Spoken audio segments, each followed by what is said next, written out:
लगातार इस पार्टी में लोग आ रहे हैं और ये हमें समझ में नहीं आ रहा है सर कि आप आपकी कार्यशैली से प्रभावित होकर आ रहे हैं या कुछ जादू कर रहे हैं आप। राजा सुहेल देव जी का बारे में केवल बहराइच नहीं, जी अभी तो जौनपुर में भी लगना चाहिए। आज भी देखने को मिला सर, काफी लोग इस पार्टी को ज्वाइन किए हैं और लगातार कर रहे हैं।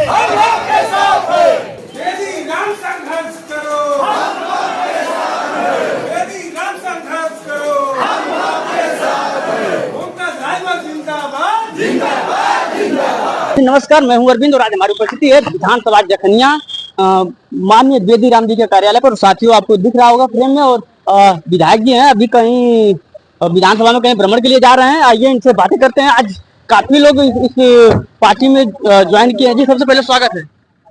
आपको बहुत बहुत धन्यवाद, आपके चैनल को बहुत बहुत धन्यवाद। आज भी देखने को मिला सर, काफी लोग इस पार्टी को ज्वाइन किए हैं और लगातार कर रहे हैं। आज लगभग 150 लोगों ने जी सुहेल देव भारतीय समाज पार्टी ज्वाइन की। अभी कुछ दिन पहले भी देखने को मिला 250 लोग ज्वाइन किए।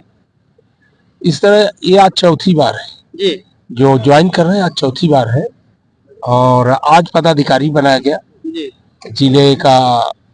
जिले का अध्यक्ष SC/ST प्रकोष्ठ और प्रभारी महामंत्री SC/ST के, और ब्लॉक के भी बनाए गए। इस तरह से लोग बसपा, बहुजन समाज पार्टी, समाजवादी पार्टी के लोग हैं, ये ज्वाइन कर रहे हैं।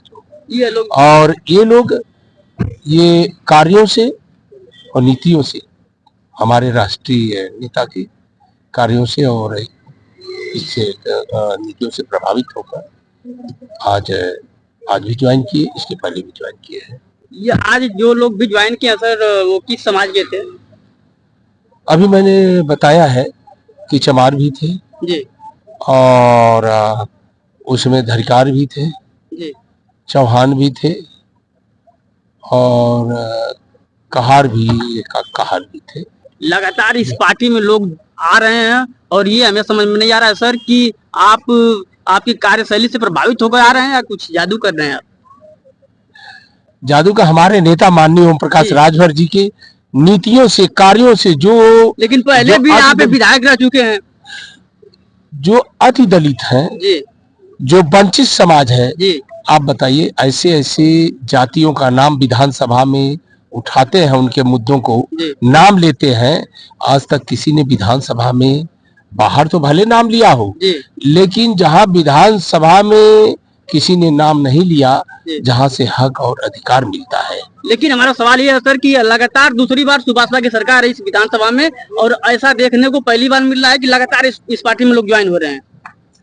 तो इस समय मैं बार बार यही कहना चाहूंगा, कहीं ना कहीं आपकी कार्यशैली से प्रभावित होकर आ रहे हैं लोग। ज्यादातर हमारे जो राष्ट्रीय, जो आप जादू दिखा रहे हैं, नहीं, ऐसा है कि हमारे नेता माननीय ओम प्रकाश राजभर जी, मान्यवर कांसीराम साहब के पद चिन्हों पर चलते हुए जी, इस समय जो विधानसभा हो, सड़क से लेकर सदन तक जी, इन लोगों की आवाज उठाते हैं। और पूरा जो वंचित समाज है जी, जो अति दलित है, अति पिछड़ा है, वो इन पर भरोसा कर रहा है कि हमारी लड़ाई लड़ सकते हैं तो माननीय ओम प्रकाश राजभर जी लड़ सकते हैं और कोई नहीं लड़ सकता है। 27 को लेकर क्या तैयारी चल रही है सर?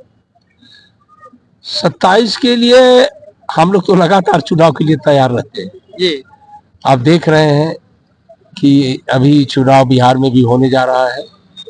आप जनाधार रैलियों के माध्यम से देखे हैं जी, जो टीवी पर दिखाया जाता है जी, और सोशल मीडिया पर दिखाया जा रहा है, सब पर देखते होंगे। और जनाधार को देखते हुए बिहार में भी और यूपी में भी, इसके पहले बिहार हो रहा है, बिहार में मेरी भागीदारी, हिस्सेदारी होगी। और यूपी में 27 में तो बिना सुहेल देव भारतीय समाज पार्टी की किसी की सरकार नहीं बनेगी। जी और ये भी मैं बता दूं कि ये राजनीति है। जी राजनीति में लोग 2-2, 3-3, 4-4 विधायक से भी मुख्यमंत्री बने हैं। जी और आप कहना क्या चाहते हैं सर? हमारे नेताजी भी, कुछ कहा नहीं जा सकता। आप कहना चाहते हैं कि नेताजी सीएम बनेंगे? सीएम बन सकते हैं, क्यों नहीं बन सकते? मैंने बताया ना कि अन्य जगह बन सकते हैं, तो यहाँ क्यों नहीं बन सकते हैं? ये राजनीति है, कौन कब बन जाएगा सीएम। और एक जाति जनगणना को लेकर पूरा खलबली मचा हुआ है सर, क्या कहेंगे इस पे?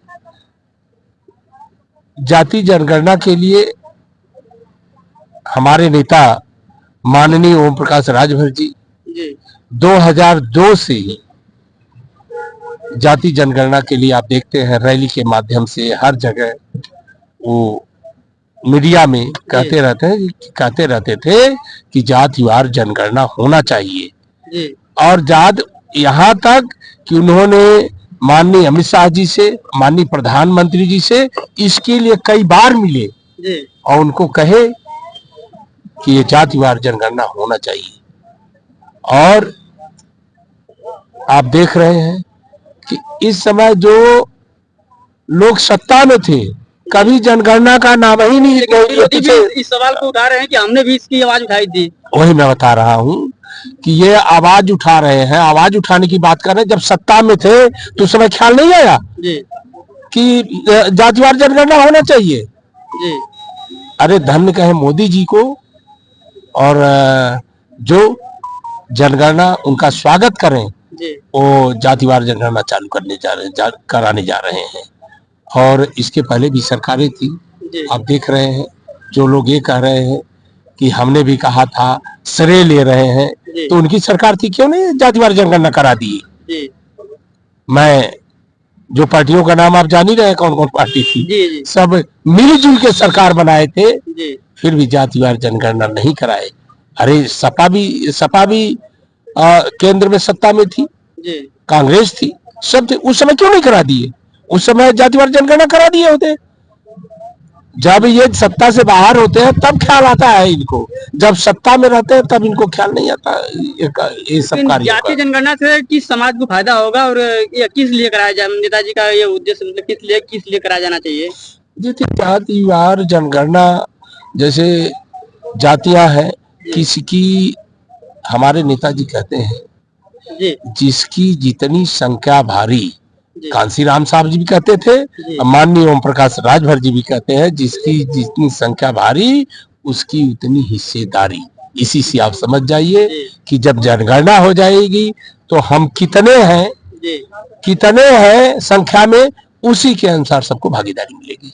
एक सवाल और है, जो 10 जून को महाराजा सुहेलदेव राजभर जी के नाम पर मेला लगने वाला है, उस पर क्या कहेंगे आप? उसका मैं बहुत बहुत स्वागत करता हूँ। मेला लगना चाहिए। जो देश के लिए कुर्बान हुआ है और देश की जो संस्कृति है, सभ्यता है, उसके लिए कुर्बान हुए हैं, और अपने देश के लिए उन्होंने जो बहू बेटियों की इज्जत थी उसको बचाने के लिए कुर्बान हुए, और उनका मेला लगना चाहिए। राजा सुहेलदेव जी का बारे में केवल बहराइच नहीं, अभी तो जौनपुर में भी लगना चाहिए। हमारे यहाँ एक किताब में पढ़ रहा था, उसमें भी दिया था कि राजभर समाज के वहां भी राजा थे। अब नाम इस समय मुझे नहीं याद आ रहा था, वो किताब मैं आपको दे दूंगा। वहां भी राजा थे, जगह जगह तमाम राजा थे राजभर समाज के, तो उनका मेला लगना चाहिए, उसका मैं स्वागत करता हूँ। जी धन्यवाद। विधायक जी से तमाम बातों पर चर्चा किया गया। आपको कैसा लगा कमेंट में करके जरूर बताइए। तब तक के लिए जय हिंद।